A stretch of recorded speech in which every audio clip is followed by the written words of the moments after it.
Part 11, can anything good be built from a lie? My premise is that lying ruins just about everything. You can't build anything good based on a lie or a series of lies.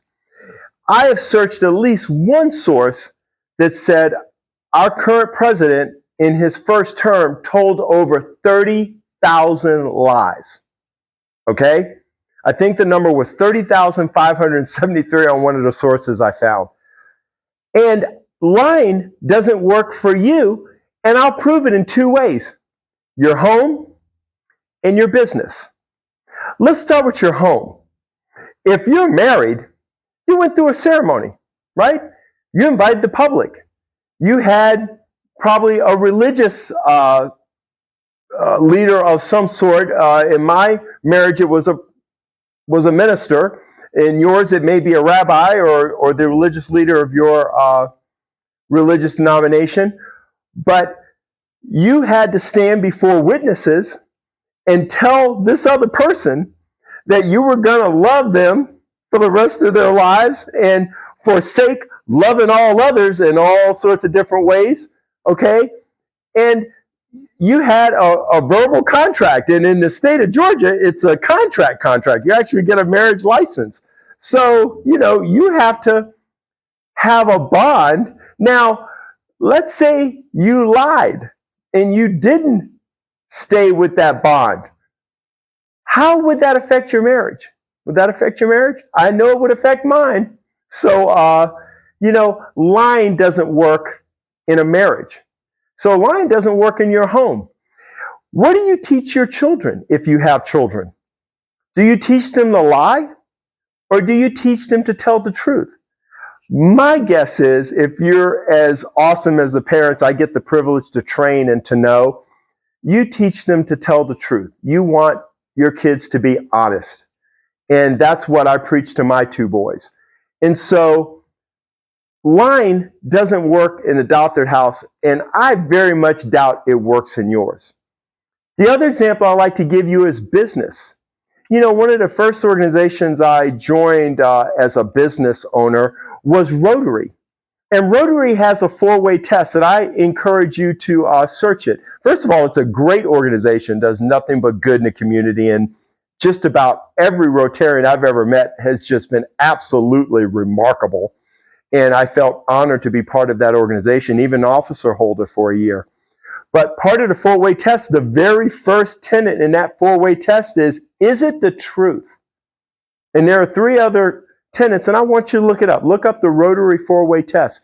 It's what business leaders should evaluate offers and how they do business by that 4-way test. And I thought it was an awesome thing that the Rotary had, and we actually, I think, recited it during the either opening or closing of our Rotary meetings.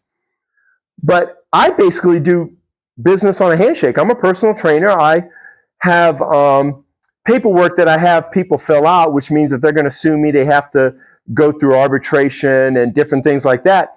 But there's no contract that says when they pay me, I have to show up at a certain time and I have to, it's implied. If they pay me for my training, that either I'm going to show up or I'm going to hire a trainer that shows up for that session, and they're going to be nationally certified, and the equipment's going to be maintained, and we're going to be insured, and all the things that are assumed. These aren't contractual agreements that I have with my clients. And my clients sometimes pay me thousands of dollars. My smallest package is $500. So, it's a pretty pricey thing to enter when you train with me. And so my point is, what if I lie? What if I say I'm going to train you, then I just don't show up and I've already got your money? I don't think that would work for you if you were a training client of mine. I don't think it would. And it wouldn't work for me as a business owner. I can tell you, I don't think I'd be owning a business very long if I did business that way. So lying doesn't work in your home.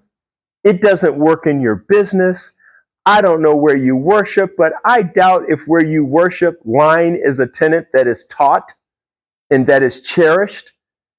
And For the life of me, I don't understand why we have a commander-in-chief that is a pathological liar. I mean, every time he gives a talk, I see a CNN or, or Fox News, or, I mean, there's a lying clicker that, how many lies did he tell in the latest thing? It's absurd. And it's something that we should not have to deal with as a country, because we don't deal with it in our homes and we don't deal with it in our businesses. We shouldn't have to deal with it in our politics. Yes. Do politicians make promises sometimes they don't keep? Yes. Okay.